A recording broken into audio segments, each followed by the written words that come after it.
Chapter 2 Little Women. Before you read, have you and your siblings ever surprised any of your family members? Have you planned something for anyone that made them feel happy? Discuss in class. This play is based on an extract from the book Little Women. Set in America during the American Civil War in 1861, the novel follows the life of four sisters, their hardships, joys, and sorrows. Characters: Jo, Meg, Amy, Bate. Mrs. March, Marmee. Scene 1. The four girls are in a living room. They all look sad. There is a Christmas tree, indicating that Christmas is approaching. Jo, complaining. Christmas won't be Christmas without parents this year. Meg, this is terrible to be poor. Amy, stamping her foot on the floor. It's just not fair for some girls to have everything and others to have nothing. Bate, contentedly. We have Marmee and father, and we have each other. That brings a smile on the faces of all the girls. The smiles suddenly turn into sad faces as Jo reminds them of something. Jo, sadly, oh, but we shall not have father for a long time yet. The war is far from over. Meg, holding Jo's hands. Do you know why Marmee said we should not have parents this Christmas? It is going to be a cold and hard winter, and so many of our men are at war. Will it be fair if we spend so much money and celebrate Christmas? The least we can do is gladly make a little compromise. Jo, Meg, we only have $1 each. How will saving this dollar help the army? I can't expect Marmee or you to give me a present, but I do want this book. Can't I even just buy it for myself? Bate, oh dear, I did want to buy some music sheets. Mine are quite torn. Annie, I want to buy a new set of coloring pencils for myself. I need them badly. Jo, look everyone, Marmee hasn't told us anything about saving the money we have, so we should buy ourselves the gifts we want and be happy. Meg, in a soft but unsure voice. I, too, have been working all year long. Teaching those dreadful kids is no easy task after all. I am just longing to have something nice as a reward. Jo, teaching the children can't be half as bad as being locked in a house with a nagging old woman who is never happy with anything I do.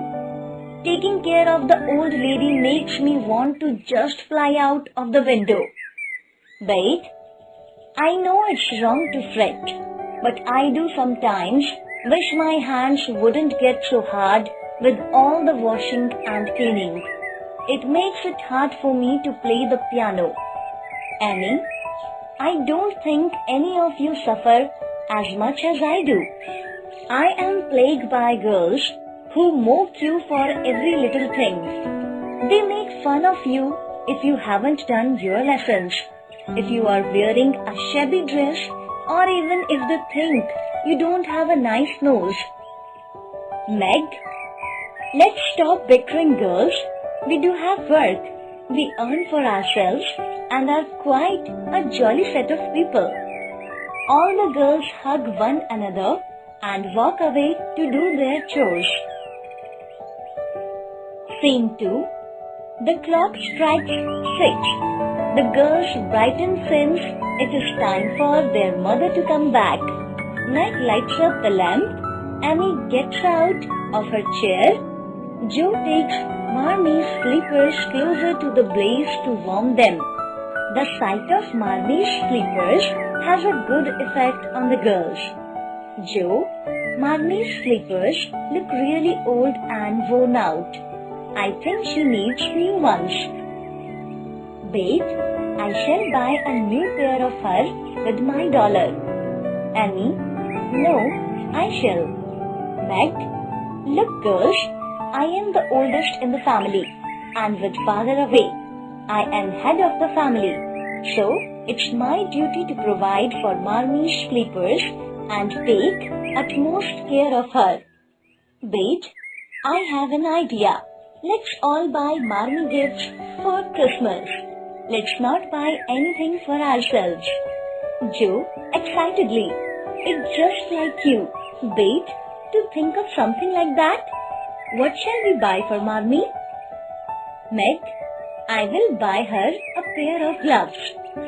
Joe, I can get her army shoes. Wait, some handkerchiefs will surely be useful to her. Annie, I think I am going to get a bottle of cologne for her. That won't cost me that much. I will even be able to save some money to buy pencils for myself. Meg, that's nice. How shall we give the gifts to her? Joe, we'll put all the gifts on the table and then bring her in. Let's all make Marmie feel that we are buying presents for ourselves and we can surprise her later. Just then, Mrs. March walks in. Mrs. March, taking off her wet slippers and wearing the warm ones. Hello, dearies. How have you been today? Mrs. March sits down on an armchair and gestures Amy to come to her. The girls all gather around Mrs. March. Mrs. March, I have a treat for you. Joe, I know what it is. A letter from father, isn't it? Mrs. March, smiling. Yes, indeed. A long letter from father saying he is doing well and will get through this dreadful winter better than we feared. He has sent special messages for all of you for Christmas. Joe, please, let's hear father's message. Mrs. March starts reading. Give the girls my dearest love and tell them I miss them a lot and pray for their happiness each day. Tell them I think of them by day and pray for them by night. A year seems very long to wait before I see them, but remind them that while we wait, we must all work. Tell them they must all do their duties to their best abilities, so that when I return, I will be a happier and prouder father to each of my little women. There is a silence when Marmie stops reading. Joe, oh Marmie, we promise never to complain or fret. We will be the perfect little woman that father wants us to be. Mrs. March, my lovely girls, I am so proud of you.